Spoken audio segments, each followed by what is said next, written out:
you know, some of the things we could discuss here, I feel I'm almost insulting your intelligence. Why has the grassland given way to weeds and brush and everything like this?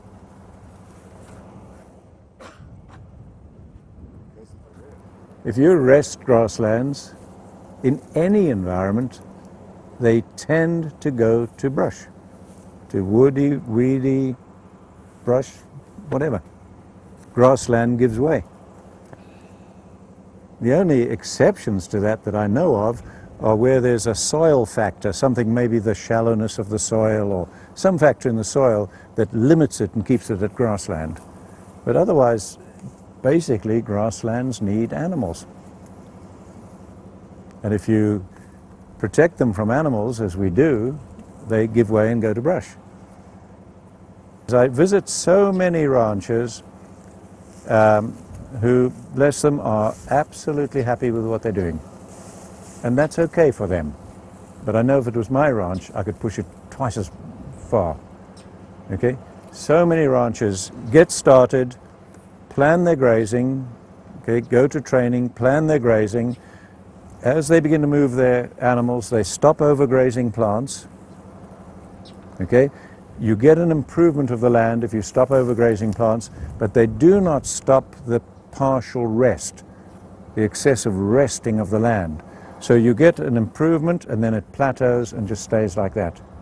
Now the ranches that I'm talking about, the one I've just talked about, 400%, when it started to plateau like that, we just kicked it up again, further, further, further, further. Because we stopped the rest. We'd stopped the overgrazing of plants long ago. Overgrazing of plants isn't the problem. Why is this land like this? Why is this land not as good as it could be? Not enough animals. Yeah.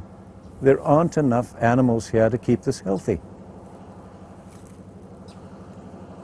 Several times in the last 2 or 3 years, since I gave up my plane, I've been driving from Albuquerque to the West Ranch, and that's a long way, and I've just made a habit of counting the cattle I see, and it has averaged 35. That's from Albuquerque to between Midland and Del Rio, you know, where the place is. That's a long, long way, and on average you see about 35 head of cattle. There are almost no cattle left in Texas. They're all in feedlots.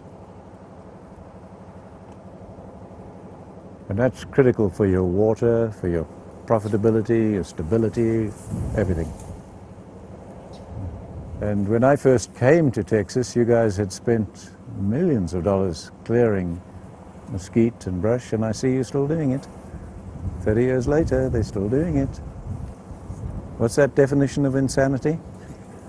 It's something like $300 million we spend every year in the United States killing weeds, brush, noxious plants, and we do it year after year after year after year after year. We just keep doing it.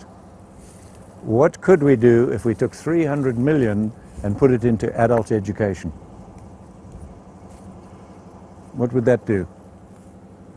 It'd change the whole situation around.